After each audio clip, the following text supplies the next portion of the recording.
이번엔 KBS 재난방송센터에 마련된 지리정보 시스템을 이용해서 태풍의 이동 경로와 그에 따른 피해 우려 지역을 짚어보겠습니다. 김용준 기자, 먼저 태풍이 어디를 따라서 움직일 것인지부터 짚어보죠.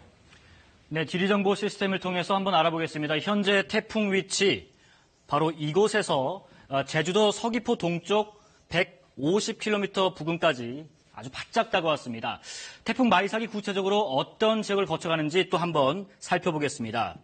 자, 이동 동선을 보시면요. 우선 내일 새벽 1시에 이 거제도 인근에 상륙합니다. 이후 새벽 2시엔 부산에 가장 가깝게 근접할 예정이고요. 이후 울산과 포항 그리고 경북 내륙 지방을 쭉 거쳐서 울진을 거쳐 삼척, 강릉 일대로 빠져나갈 것으로 보입니다.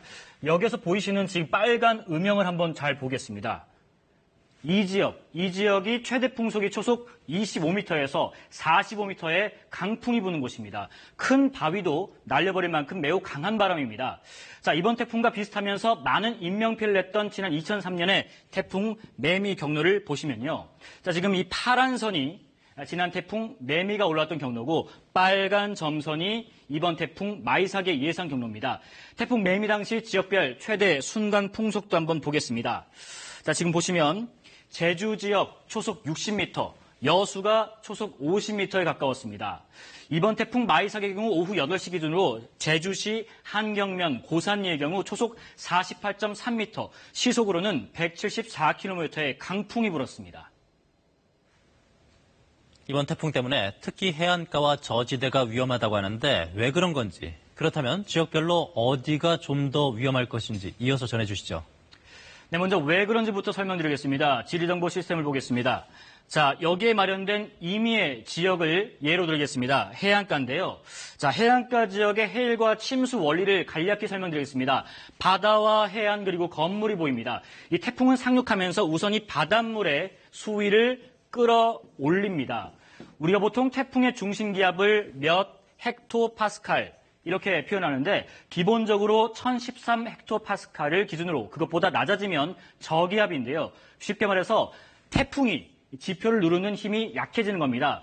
보통 기압이 1 헥토파스칼이 낮아지면 반대로 해수면은 1cm가 오르는데요. 이번 태풍이 상륙할 때는 약 945에서 950 헥토파스칼 정도로 예상되니까 바닷물이 기존 만조 때보다 50cm는 더 올라온다는 겁니다. 거기에 이 파도가 치고 폭우까지 몰아치면 이 아래쪽 해안 저지대는 물이 빠지지 않아서 침수까지 우려가 되는 겁니다.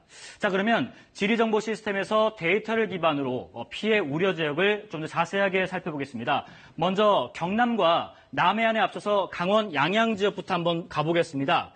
양양 지역에 있는 송현 교차로라는 곳인데요. 이곳에 지금 1시간 동안 125mm의 기록적인 폭우가 쏟아진 곳입니다. 화면 보시면 지금 반대로 틀어져 있는데 이 속초 방면으로 보이지 않는 이쪽 일대에 차량들이 물에 잠겨서 침수돼 있고요. 사람들이 그래서 걸어가거나 속초 방면에서 우회해서 차량을 돌리고 있는 것이 바로 양양 쪽입니다. 자, 이번에는 양양 지역에서 벗어나서 거제도 지역으로 가보겠습니다. 거제도 지역은 내일 새벽 1시에 태풍이 상륙할 것으로 보입니다. 바로 지세포 지구를 보겠습니다. 해일로 저지대 항만시설 침수 우려가 있는 곳입니다. 또 조금 위에 있는 창원 쪽으로 가보겠습니다. 창원에 있는 구항지구인데요. 인근에 마산 어시장이 있고요. 태풍 매미 때 해일 침수가 있었고요. 배수 펌프장이 설치된 곳입니다. 바로 윗지역의 아랫지역에 있는 구항지구의 모습을 보셨고요. 위에 있는 아래쪽에 좀 더 확대를 해서 보겠습니다. 자, 이 마산 서항지구 만조 시간 9시 반 가까워졌습니다. 해일이 발생하면 소규모 항구와 주택이 침수할 우려가 있습니다. 자, 이번에는 태풍이 지나는 경북 포항에도 해일 위험 지역이 있는데요. 포항시 두호동의 한 방파제 모습을 보겠습니다.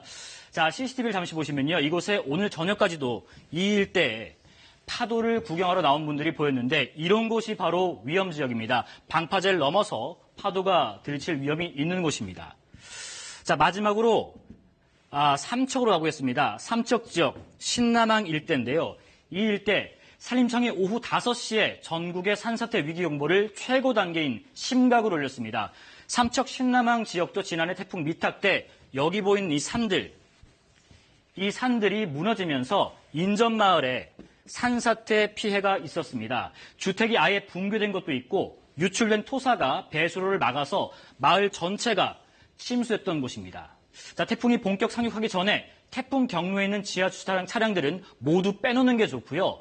저지대나 지하, 반지하에 계신 분들 잠시 공공 대피 시설로 대피하는 게 좋겠습니다. 지금까지 재난방송센터에서 KBS 뉴스 김용준입니다.